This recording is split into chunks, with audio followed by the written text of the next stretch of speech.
Morning. Um, just a comment. When I was trying to access and find the Aquinas file Mhm. just recently, like a few minutes ago, I wasn't able to find it. Did you look in the discussion assignment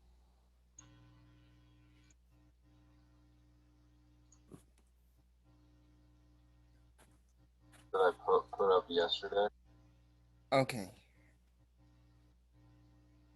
I used to have it also in files, but I wonder maybe I need to Yeah, add I looked in files and it wasn't in files. That's where I looked, but it. Okay. I do see it in discussion, so. I'll add it back to files just so that there's two places people can get it. Okay, thank you. Yeah, it's good. Good call.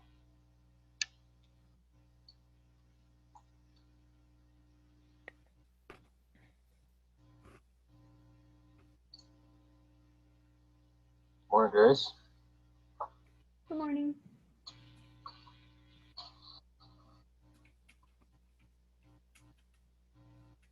Ah, the classroom.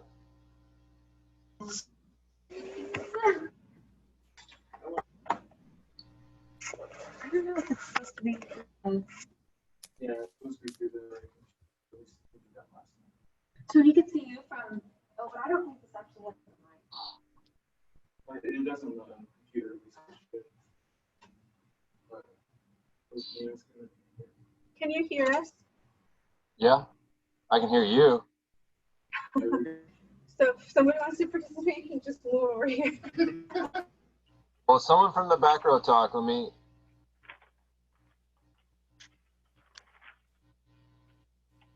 Oh, you guys froze. Is that me? Probably.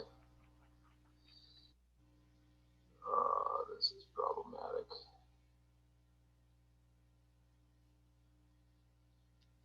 Actually, the rest of you aren't frozen, so I'm wondering if that's an issue on the classroom end.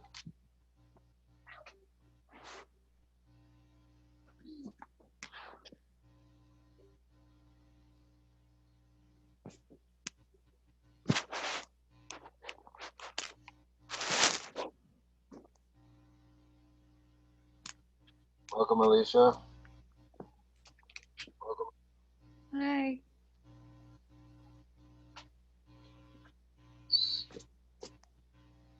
Alright, this is the only angle I can push you guys out. My foot is all the way elevated. It's fine.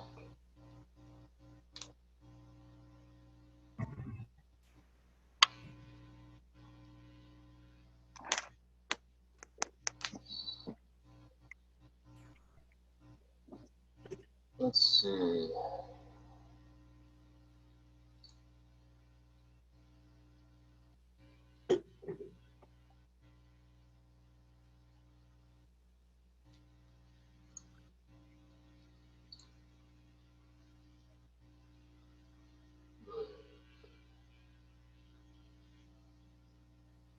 So connect and disconnect.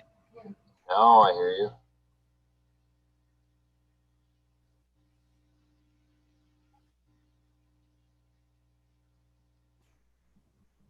Oh, you know what? Are they actually still doing that meeting?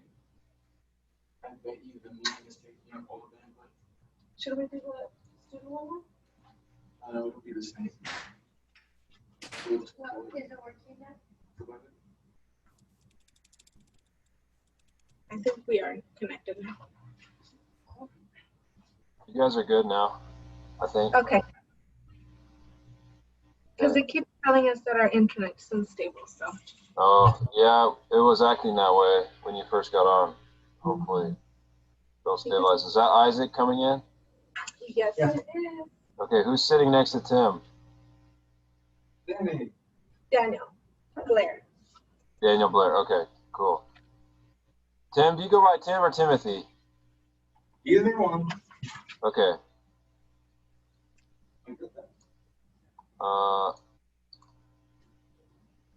And is it Hannah again in the front row? Okay. It's kind of harder to put faces to names when they're so small. So that's 1, 2, 3, 4, 5. We've got 10. I'm gonna, yep.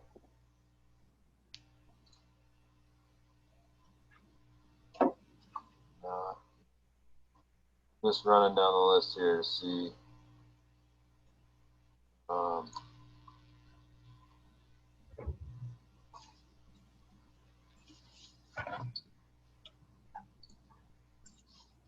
Is that, let's see.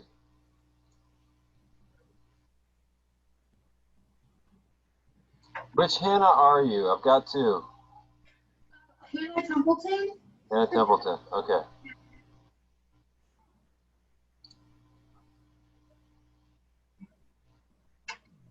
Christopher.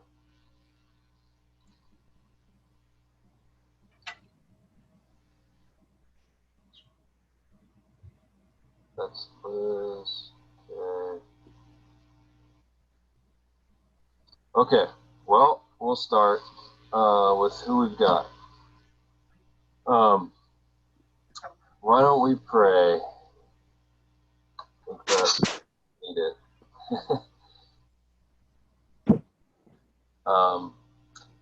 Father, good morning. It's good to be with you, to be with these students, even virtually. I pray that you would help us relate well to one another, even in less than ideal circumstances. We pray also that you'd continue to help our communities and our nation as we go through this kind of crazy COVID time, that we would begin to see more and more relief from the virus and be able to resume normal activities in the future. We pray that you would begin in this semester to guide our thinking and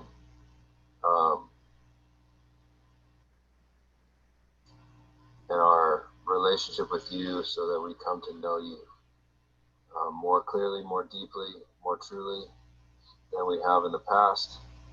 I pray that you'd open us up to the truth about who you are, and if that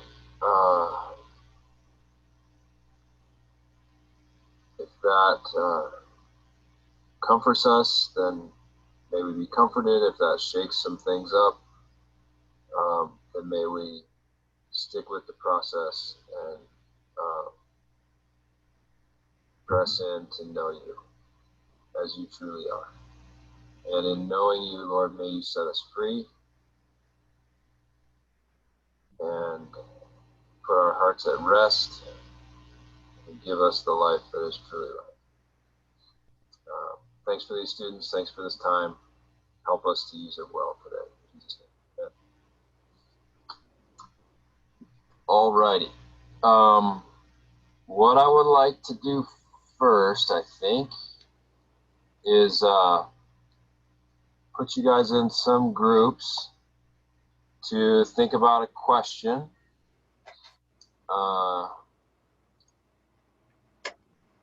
And breakout rooms. So what I'm going to do is I'm going to put the classroom in one group, and the other 4 of you in another group,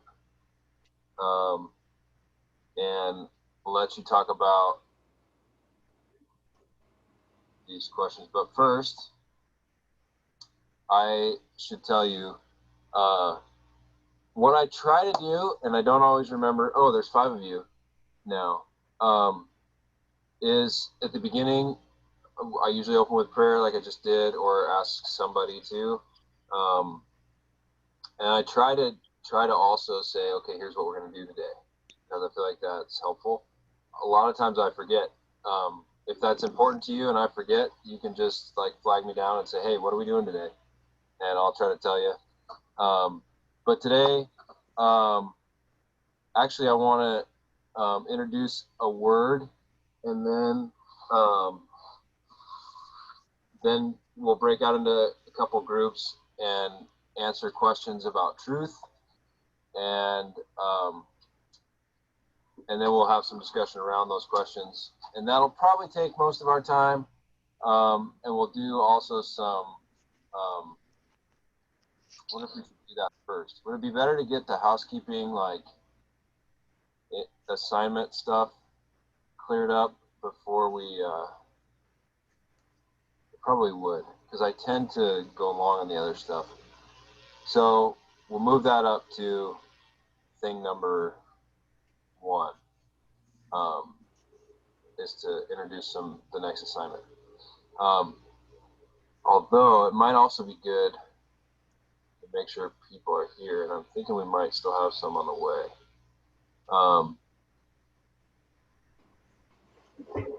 Let's just do that. Okay. I'm going to share Populi with you, the screen.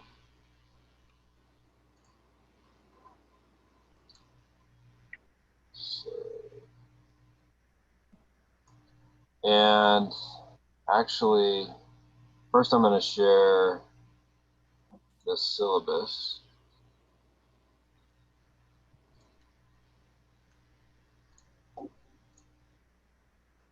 And the course calendar. Because we didn't really go over this last time.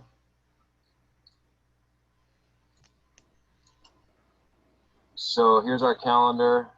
Let me pull it down so that annoying thing is not in the way.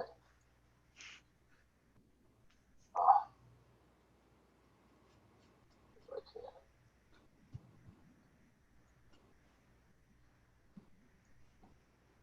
Okay. Gosh.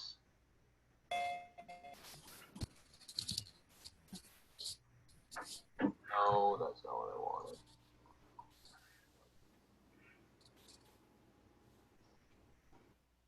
Hide floating controls. There we go.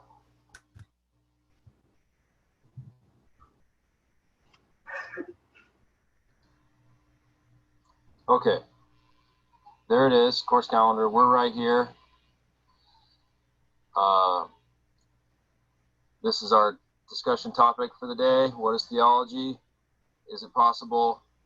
The assignment for next meeting is to read a few pages from a book by Thomas Aquinas, and to do a discussion assignment on it. So I'm going to switch over now to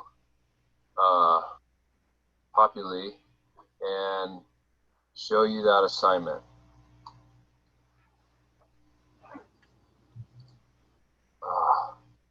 Now I can't even find, sorry guys. I actually do sort of know how to work Zoom, but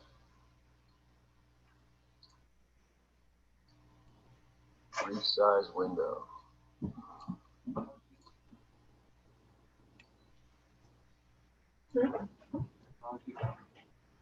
I can't stop share. Does anyone know the keyboard command for stop share?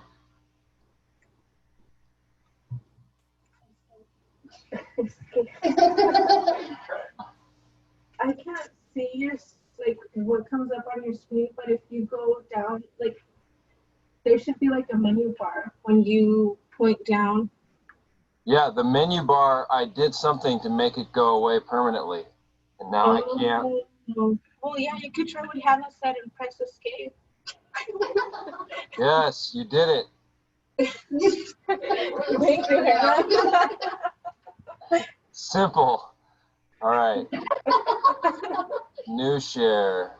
I'm just going to do the screen so I can switch between things.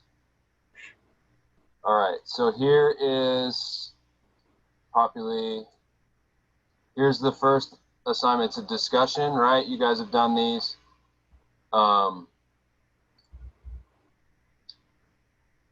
the file is right here.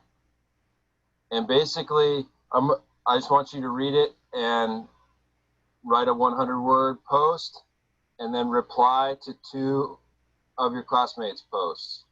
And I'm going to introduce the reading a little bit, because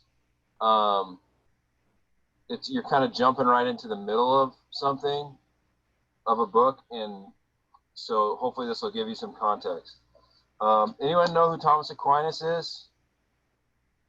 St. Thomas Aquinas? Matthew? Yeah?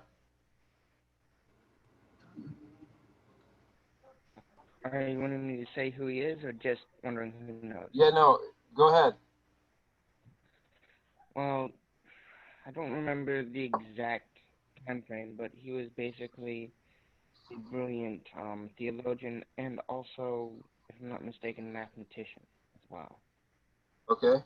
And one of the foundational theologians of that Protestant thought and some Catholic thought came out of. Yes.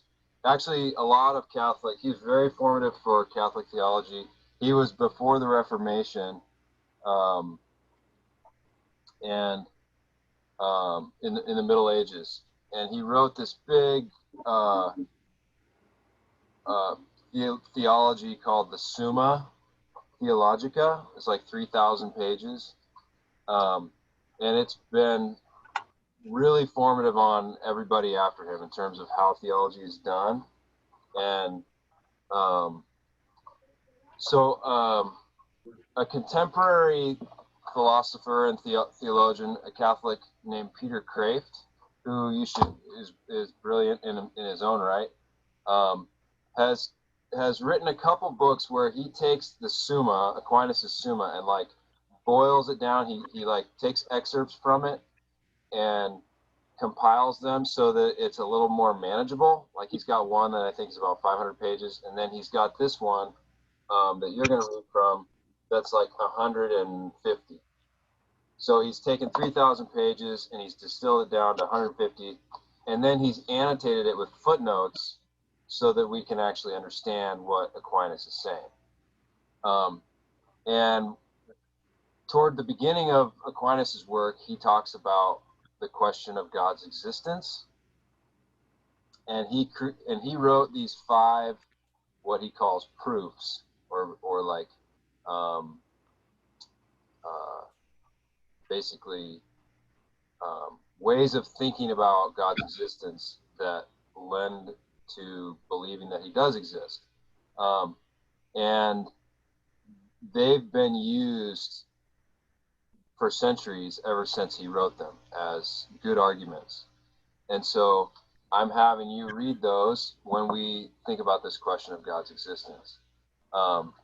So when you do that, you can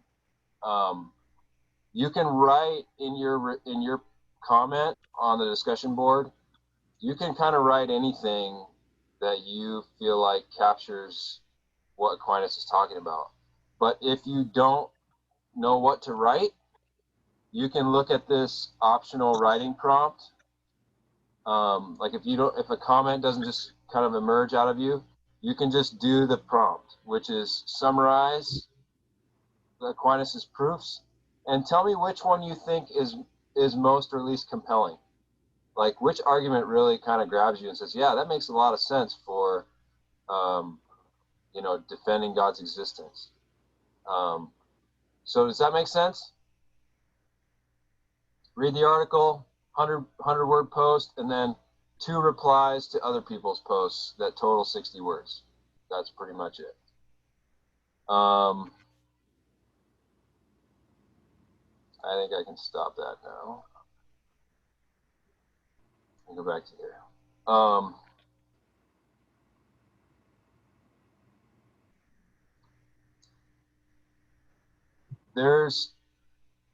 So I'm going to try to have some sort of discussion post like that for most of the things that you read, or there's a few things that I'll have you listen to in this class, just as a way for you to process individually and together what you're reading, what you're hearing.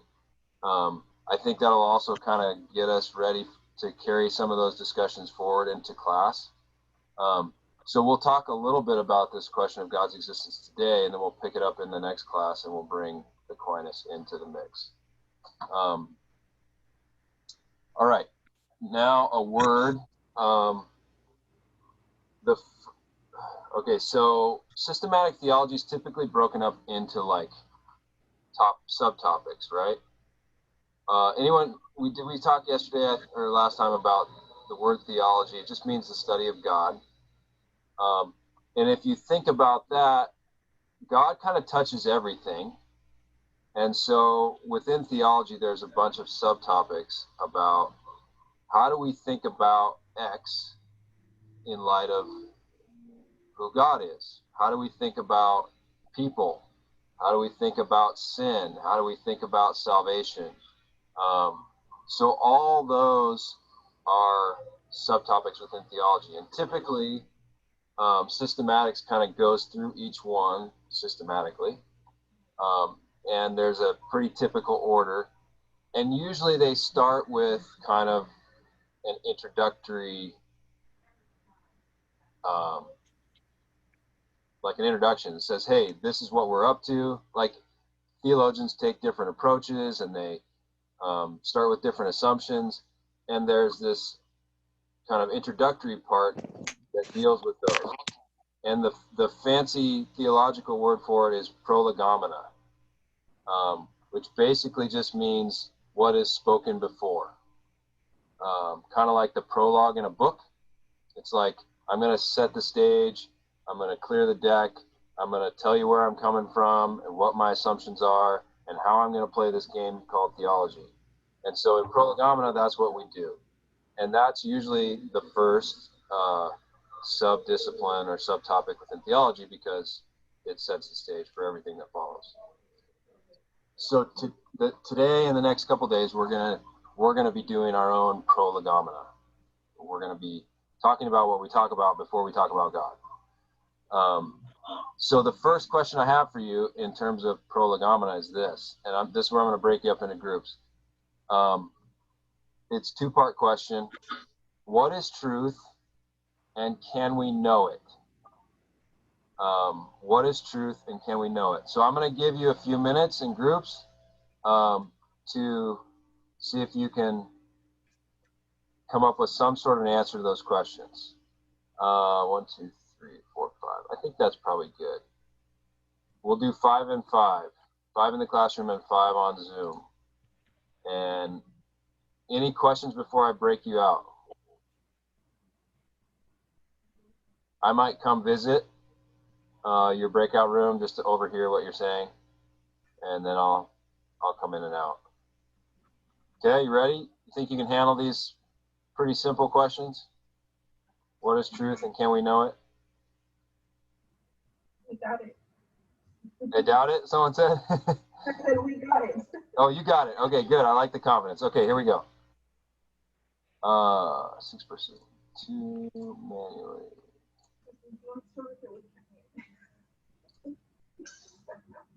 All right, guys. What is truth? You want to go first, Simon? Okay, here you go.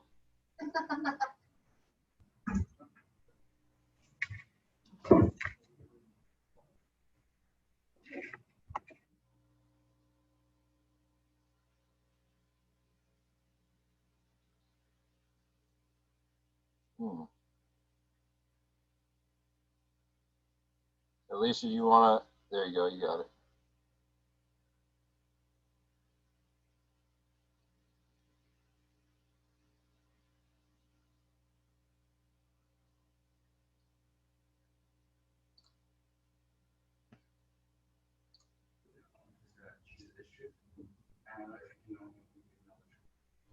I'm not explaining it. Define truth. I think the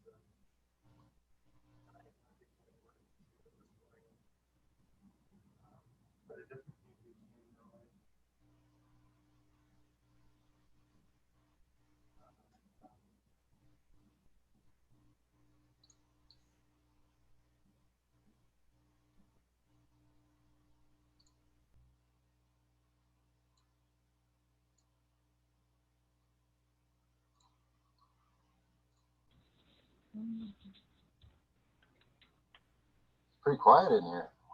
Any other thoughts on the matter?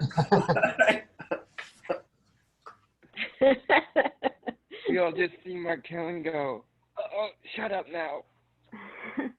Well, Don't let me break up your conversation. I'm just a fly on the wall. Yeah. I would say that, like, building off of what Matthew just said, how we know it then is how God reveals it to us. If our own truth is like subjective and like based on our understanding, and like real truth is based off of what God says, then how we know it is how He's chosen to reveal it to us. Oh, I think intimacy with God gets you that truth. You know, having that close relationship. I'm on a trip right now. I've been thinking about it the last few days, and it's that self-sacrifice gets you intimacy, not only with God, but with anybody. It gets you that depth, that confiding, that trust, you know, that intimacy leads, self-sacrifice leads to intimacy, that intimacy leads to trust, and then that trust leads to revelation. It leads to insight. It leads to, that goes with any relationship. It goes with God. It's a universal truth, it seems like. So I'm stuck on that one right now. So based on that, your answer to the first question is that there is truth. You just... Yeah. Okay. No. You all agreed on that? Okay.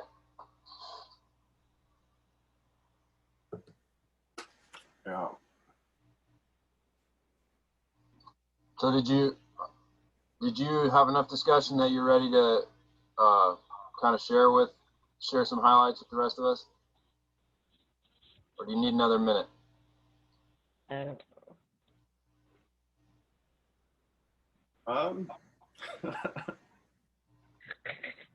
I feel like we each had an individual opinion, but I don't know if we had like a collaborative answer.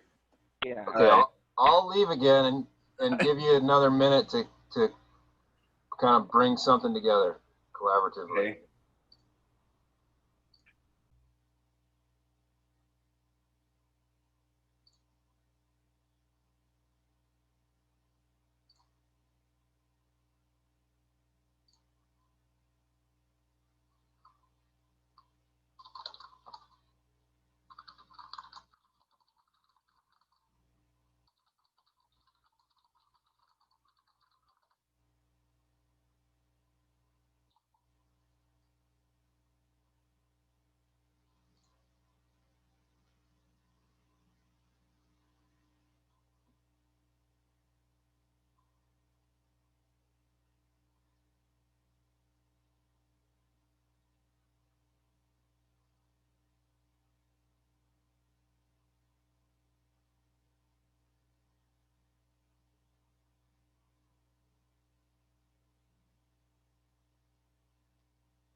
How do we get people back? I guess they'll come back in 26 seconds if they want to or not. All right. All right, welcome back. Close that. So, what is truth? Or does truth, is there such a thing? Does it exist? How'd you guys discuss that? Matthew? So we came to the conclusion that there is truth, and there's two different ways of looking at truth. There's God's truth, objective truth as a whole, looking at it from God's perspective. It transcends all other versions of truth. And then there's a lower version of truth, which is how we view objective reality from our points of view. So there is objective truth. We just have a harder time knowing it as we come from each of us come from different points of view. Okay. How about the other room? That's good.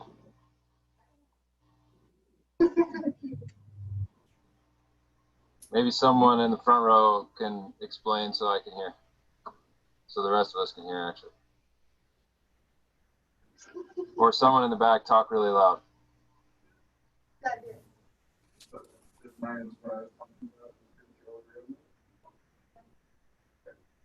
So what we decided, basically, truth is Jesus, right? Jesus said, I am the truth, the way, and the life. So, I mean, I don't think he's a liar. So he is truth. And I think what we came was said that without truth, truth is permanence. It's the foundation on it, right? It's God. That's why God is truth. And we live in a world of chaos because not everything is true. Not everything follows truth. And I believe we came to the conclusion that we can know truth, but we can't know the whole truth because Jesus was the whole truth, and that's why he was perfect. Okay. So truth isn't, it's not just a what, but it's a who. It's personal, and it's knowable. So, and it, you also kind of pointed at the fact that it changes things, like brings order to chaos, or to our lives. And because God has come or revealed truth, we can know it. And Matthew and their group was talking about the fact, like the difference between objective and subjective, right? Objective truth being true regardless of what we think of it. You can think all day that you can fly. You can believe that's true to your bones, and when you jump off a building and try to flap your arms, it might not be true. And so the Matthew's group acknowledged that there is this reality that we can't grasp or know all of the truth. We know in part, as Paul says. But the classroom mentioned, there is something we can know, like it's knowable. We can know Christ, who is the truth. We can know the truth that God reveals to us. So there's a little bit of a tension there in that we can't know truth absolutely the way that God does, but we can know it to some degree. Because I like a skeptic will say, or an agnostic, for example, will say, well, we just can't know. So I don't know, so I don't believe. Whereas a believer would say, no, I don't know fully, but I know in part. I do know something because it's been revealed. If God is the author of truth and he knows truth and he reveals truth, then to some degree we can know truth. And I think it's really important for life in general, and for theology in particular, that we live in between those two. Between skepticism, which says, truth is impossible, and everyone is bound to their perspective, and no one's perspective is better than anyone else because we're all sort of in our little dark caves looking at the shadows on the wall. So that's one perspective. And the other is, well, we have the answers. You know, that's where we get to fundamentalism and, you know, terrorism, where our truth is true and you're stupid, and so we're gonna be kind of arrogant about the truth. And the key is to be confident in the truth, but humble about it. So if we can know what's true, then there's hope for answering this question, which is a big question in our time, you know, of whether God exists. And you guys are in a Christian college in a theology class. I'm assuming that most of you, at least, have some confidence that the answer to that question is yes. But we live in an interesting time. A book that I've been reading recently is, I'll see if I can hold it up, is this one by James Smith. It's called How Not to Be Secular. And it's a like 120-page summary of a 900-page book by a philosopher called Charles Taylor, who's a Catholic. And he's setting out to answer the question, how did it get to be that in the age of Aquinas, in the Middle Ages, you know, 500 years ago, basically everyone believed in God. That was the default option. And it was almost impossible for anyone in the Middle Ages to doubt the existence of God. And now, 500 years later, it's almost impossible not to. Even believers doubt their beliefs, right? And I'm not saying that nobody had doubts before, but the default settings have changed in the fact that now it's not just a live option, but to be an atheist. But if you're a believer, you have to kind of deal with the questions that are raised in our secular age about God and faith and the supernatural and the miraculous. And even some of the questions you guys asked in our last session, you know, what would you ask God if you could have 5 minutes face to face? You know, they reveal some of that it's not just a foregone conclusion that God exists. And, you know, Taylor says part of that is that our world has been disenchanted. You know, if you think about the world of Middle Earth, there's spirits and forces at work. You know, and everything is filled with energy, divine or evil, right? And the world is charged, right? Nobody thinks about the world that way when they're not reading a fantasy novel these days.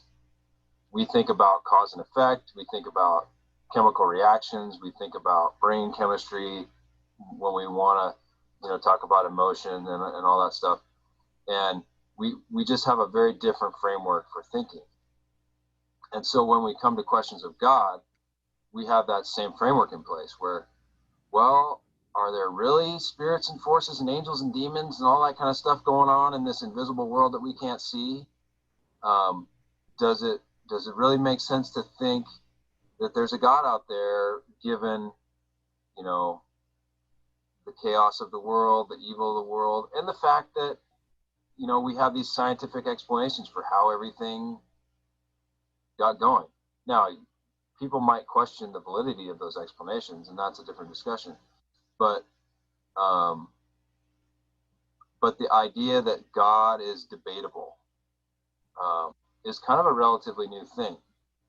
So I'm going to put you back in groups for a few more minutes and ask you to come up with what you think are the top 3 objections to belief in God or to the existence of God. You know, what are the things floating around in our world that people say or cases people make that make it harder to believe in God or cause us maybe to have doubts even if we are believers? You know, what if you went to New York City and you engaged someone in a conversation about God and they weren't a believer, what would they tell you as in terms of why they don't believe? Okay, so top 3 reasons. There's more than that people talk about, but we want to kind of keep it narrow. So I'll put you back in your breakout rooms. How about I'll bring you back in about 5 minutes. Okay? All right.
Uh-oh, Grace went missing.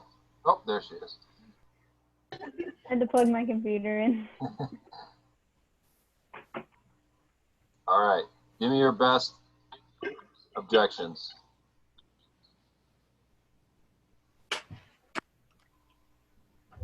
Our group came up with, we have evolution. That's a big one. Hypocrisy in the church. Separation of religion or religious beliefs, which way's the right way. And the argument of good versus evil. Okay, let's go to number 3, separation. What do you mean separation of religion? I guess in the eyes of people who don't have faith in God, they don't understand why there's a separation of religious beliefs. Oh, okay. Yeah. So this idea there's a bunch of religions. Why so many? Why can't they agree? Or maybe they all do agree, and what are we bickering about? Okay. And the first one you said was?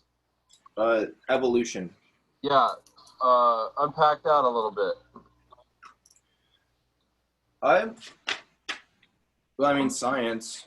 You know, science routinely it discovers new truths about our universe, about our world. Although I think it's pretty rare that those are ever proven. Like science, they're more just theories that keep popping up. You know, instead of something actually being solidified. Yeah, and I think there's 2 steps there. There's science coming up with a theory, and then the second step is to say that theory disqualifies belief in God. And that's where a lot of secular people will go, whereas kind of the response on the Christian side has been to say, well, actually, I can hold those two things together. There are theists who believe in God who also will believe in the Big Bang or evolution or whatever. And I'm not saying they're right or wrong. I'm just saying the assumption on the part of those who don't believe in God, like the atheist community, to say, well, we have an alternate explanation for kind of the biblical creation narrative, so we don't need God anymore, or in fact, this contradicts belief in God, is a step that maybe is too far. And the way you originally explained it was, a lot of times people will use this phrase, and maybe some of you have heard this, the God of the gaps. And this is this idea What? that it's the God of the gaps theory. So the logic goes like this. Centuries ago, we as a human race, in terms of our scientific knowledge, we really didn't know that much. There were some really smart people and they had some good ideas, but we were pretty off base about the geography of the solar system and the way the world actually functions and the way diseases are spread and the way the weather works. And then we had a scientific revolution, which, by the way, was caused by Christian thinkers. And ever since then, there's been this rapid and increasing amount of knowledge about the physical world. We're learning and developing technology at incredible rates. And so the God of the gaps theory says, back when we were sort of ignorant as a human race about the world, we used God to explain the gaps in our knowledge. For example, we don't know where this all came from. Well, God must have created it. We don't know why people get sick and die. Well, God must be mad at them. We don't know how storms happen. It must be that the gods are angry. So the theory goes that for all of history, humans have been sort of inventing gods to make sense of the things they don't understand, to fill in the gaps. But in the last few centuries, post-scientific revolution, we've actually been filling in a lot of those gaps.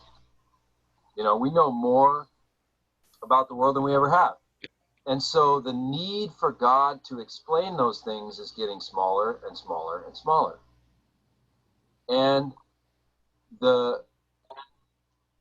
so the theory goes on to say that as our knowledge continues to increase, the gaps will continue to shrink and we'll have less and less need for God to fill the gaps, until eventually God will be irrelevant because we'll know everything.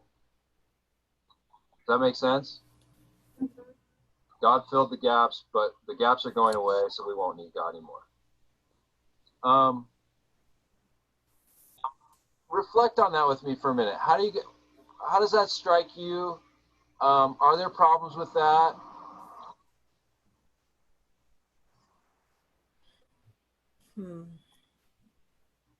Timothy, yeah. Well, people think that a couple hundred years ago were just A little louder. People seem to think that people 100 or even 200 years ago were just stupider than them. And really, it's just that we have accumulated knowledge. People back then were smart, and they definitely would have realized whether, well, maybe not exactly, but they wouldn't be so stupid as to just be like, well, I can't explain this, so it's magic. Aquinas was pretty smart, right? He went through all this logical stuff, even if he didn't have the knowledge on how to make a gun or how to cure a certain disease or how to make a vaccine. He still had his logic. Yeah, I struggle with the sort of triumphalistic attitude, or kind of the arrogance of some people who talk about primitive people who, clearly they didn't know anything, so they must have just invented gods to make sense of the world. Because you're right, people were smart. Matthew.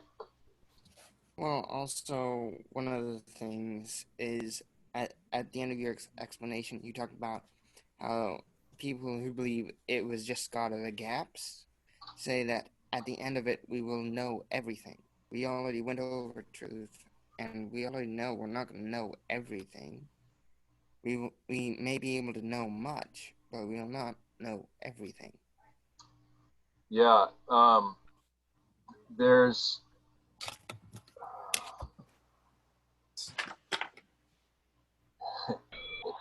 in some cases, like the new atheists, for example, they have a pretty idealistic vision of what we can accomplish or what we can come to know that I think is somewhat overblown. You look at history, I mean, even current history, I think this is a good pushback against some of this reasoning. We've grown a lot in our knowledge, but how are we doing at treating people well? How are we doing at establishing justice and creating peaceful societies? Some people might say we're doing better because we don't impale people on poles and crucify them. But if you look at the last couple centuries, there's been some pretty atrocious things that human beings have done to each other. I mean, you don't even have to go back very far in America, in the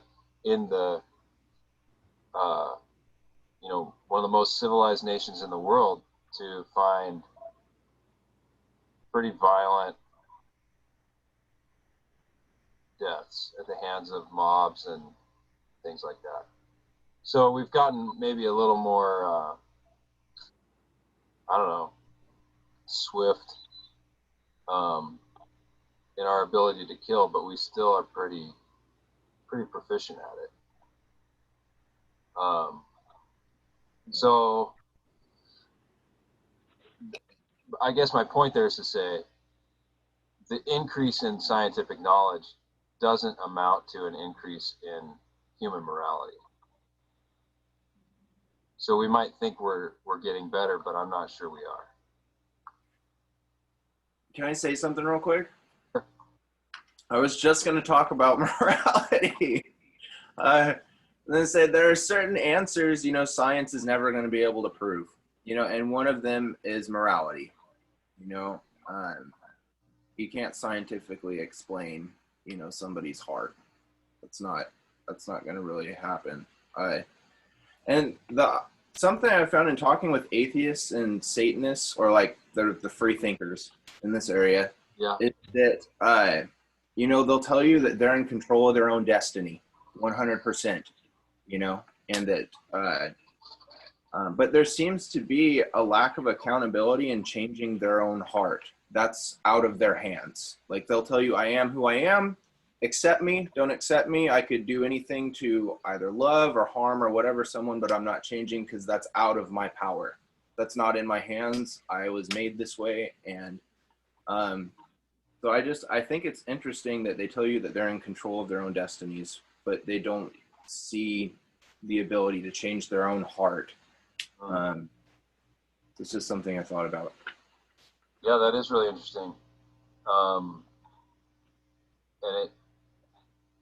And that's like the microcosmic version of what I was trying to explain on like a social or a human race level. Like, we want to claim independence and our own autonomy and authority and power, but it turns out we can't do any better than our dumb primitive ancestors who didn't, who believed in these silly gods, but turns out we might serve something too. Good. Yes, Timothy. So for one, I want to say that Nick has a great insight, and for two, it's not proven, but even in World War I, there was a big stink about a Canadian soldier being crucified by the Germans. So Interesting. yeah. Yeah. And, you know, gas chambers aren't as bloody, but they're not very kind.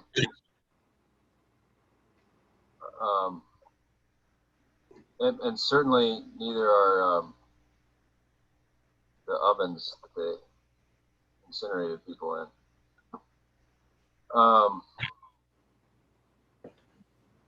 So,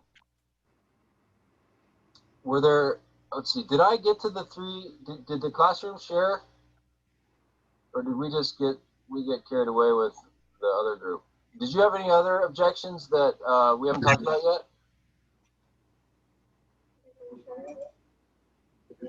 I forgot the third one. Okay.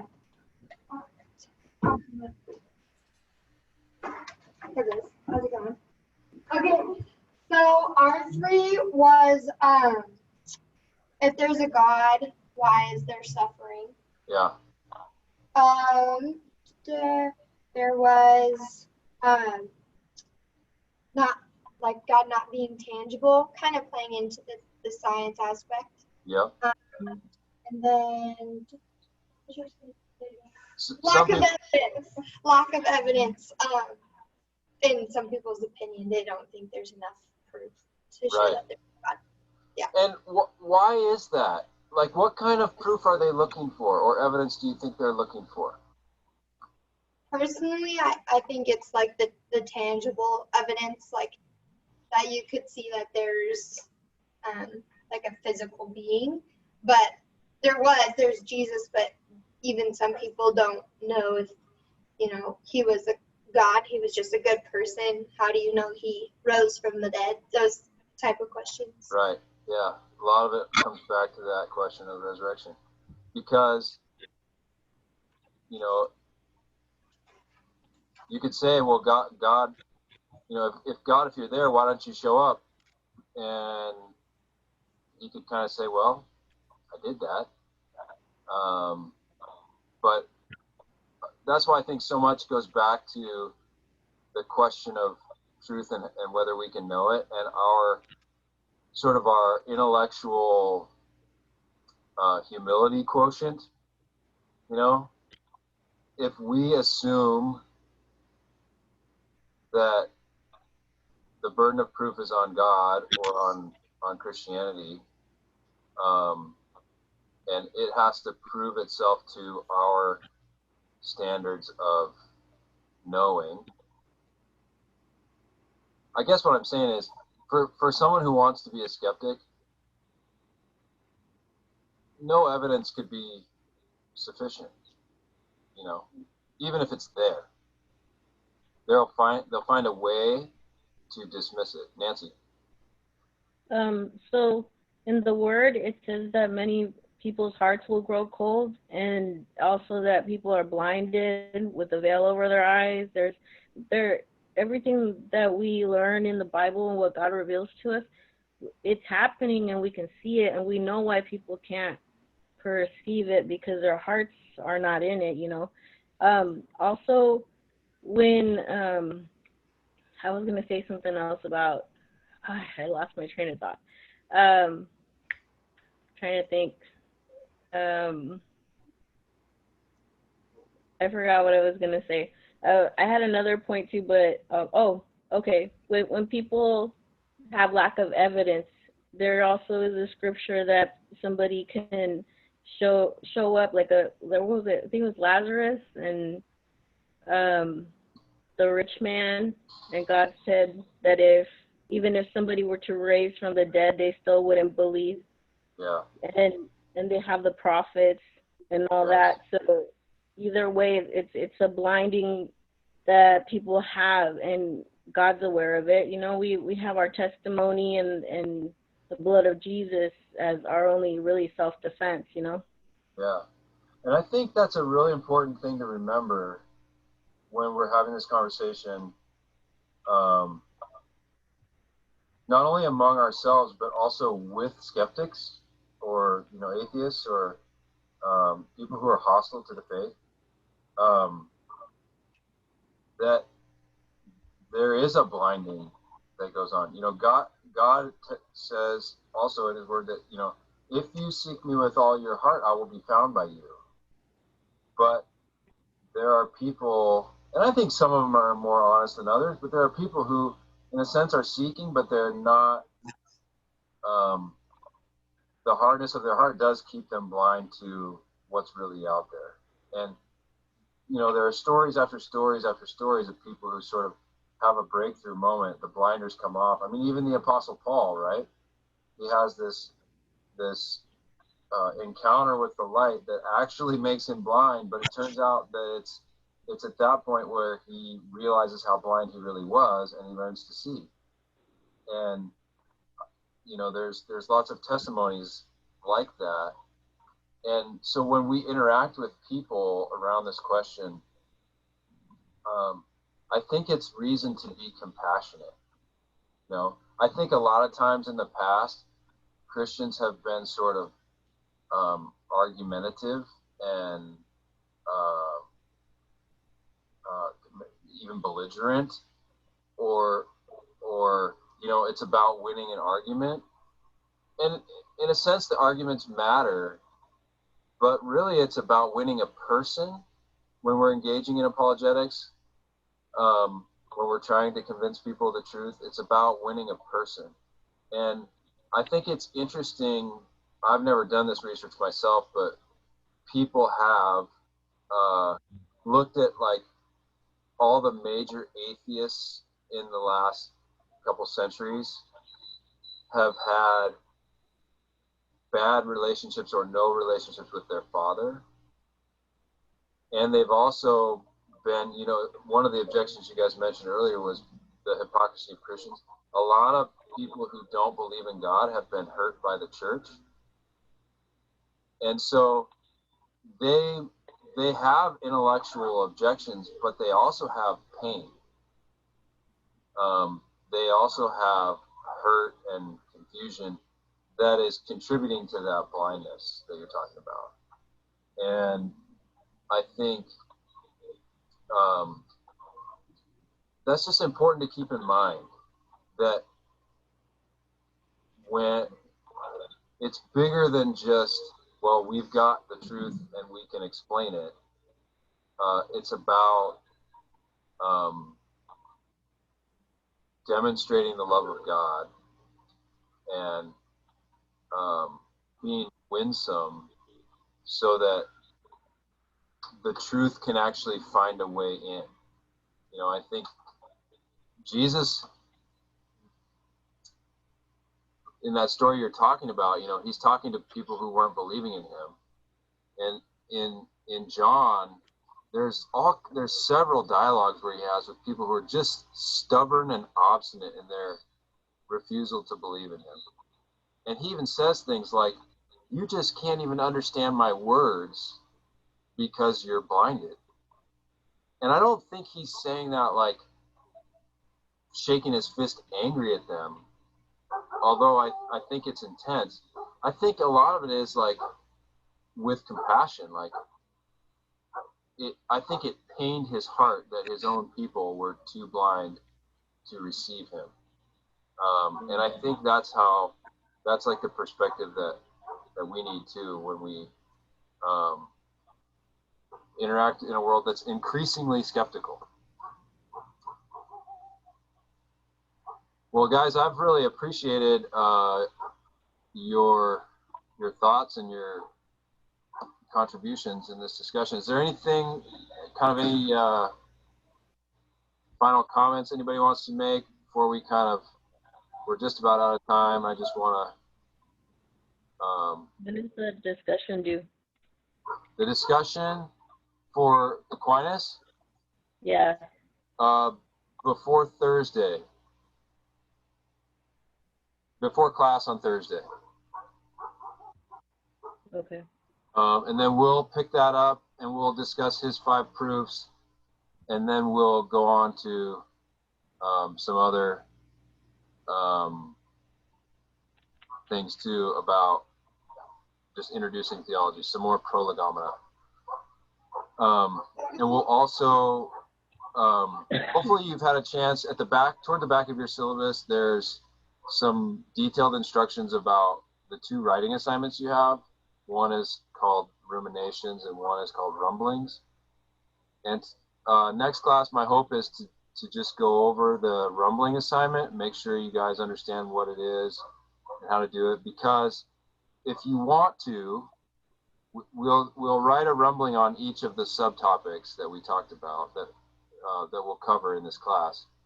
And if you want to take a crack at one without and kind of experiment on how the assignment's done without the potential to hurt your grade, you can write one on prolegomena. And it'll be whatever points you earn on it will be extra credit. So anything you don't earn on it won't hurt you. And you can just kind of figure out how the assignment works. Again, it's optional, but if you feel like that would be helpful for you to kind of have a practice run at that assignment, you're welcome to do that. So we'll unpack and discuss how those assignments work next class, and feel free to come with questions. And Liz, I saw your hand. Yeah, and I think Ken also had a question. So I know that on the syllabus it said we would start reading this book, and I read on the syllabus that we have to write, or I think you said it last class, that we have to write like a summary of each chapter, but I didn't see that on the syllabus when you pulled it up right now. It just says begin and then end like 2 days later. So is this like our own? So that's up here under course requirements. Instead of giving like a whole page explanation, it's a pretty simple assignment. It's right here on page 3. I just want a short paper where you summarize what Capek says and do some personal response to it. So he's going to kind of talk about theology as a journey, and why we do this, and kind of what the enterprise is all about. And just this is mostly just personal reflection on that, and then also just give me like a quick overview summation of the case that he's making in the book. And you want these every week? No, just one for the whole book. Oh, one for the whole book. Okay. Yeah. So and you Hannah can, said, if you want. What's that? And Hannah asked, and when is it due? It's due a week from today, I believe. Okay. On the 8th.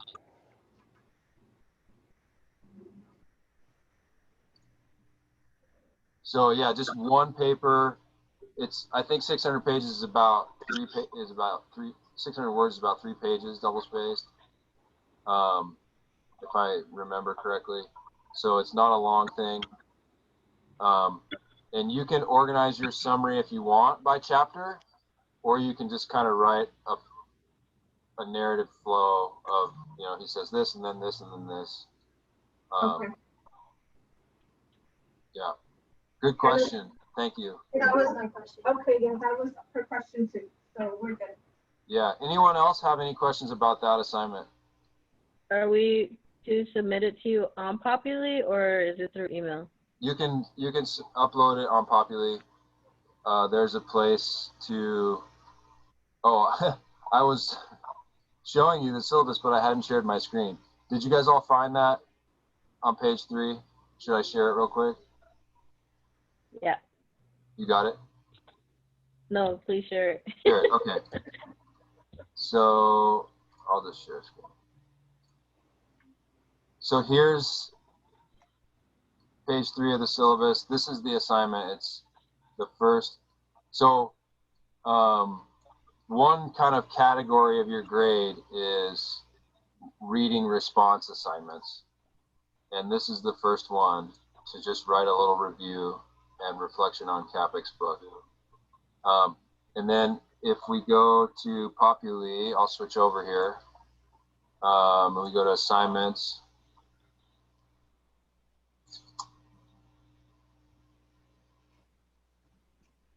This is the response. And I think, yeah, it's the file type of assignment. So once you write your paper, you can just upload the file. Have you guys, that reminds me of a question. Have you guys ever used the assignment type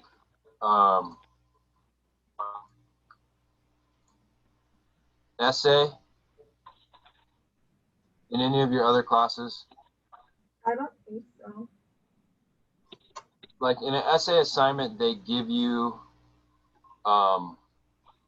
like a text box on the screen where you can just input the text directly. So you could write it like in a word processor or in a Google Doc or something, and then you could just copy and paste it into Populi. Have you guys done one of those? I don't think I we have use that. I think I used one for sociology with Kelly, or not Kelly, with is it Kelly? With Kelsey? Chelsea, yeah. Yeah. Okay. Matthew, were you saying you've done one of those? I've used that type before. Yeah. Do those work well?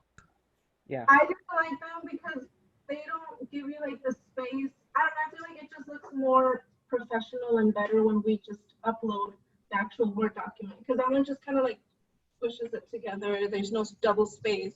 It's harder At to least format. that was my experience. I don't know. Okay, that's good to know, because I think there's some advantage to being able to like make comments and stuff as an instructor in that format, but I never really tried it well enough to know. And so if you guys are more used to uploading files and prefer that, we can keep doing it that way. Tim? If you use Google Docs, which is free, by the way, you can comment on that. I know you have to ask Morris how to do it, but Morris commented on our stuff. I missed the last. Liz, can you repeat that? What he said? Morris was able to comment on our stuff in Google Docs. Oh yeah. His class. Yeah. I think part of me doesn't want to introduce another like program platform, Google, outside of Populi, and it works pretty well for me to just read your papers and make comments, like read your uploaded files and make comments on them. So I'll just stick with that. I think that'll be simplest. So yeah, I encourage you, especially if you already have the book. If you don't have the book, you can, if it's in the mail or something, you can read the first part if you download a sample, like a Kindle or a Google sample, and then you can get started. And then if anyone has questions on what you're reading or how to write that up as you're doing it, be sure to bring them up on Thursday, and we'll discuss them before that's due. Thank you all for bearing with the challenges of this format, and hopefully we'll get better as we go, but I appreciate you being in attendance, and hopefully before long we'll get to see each other in real time. So if anyone has questions, you can stick around. Otherwise, have a great day. All right. Thank you. Yep, thank you.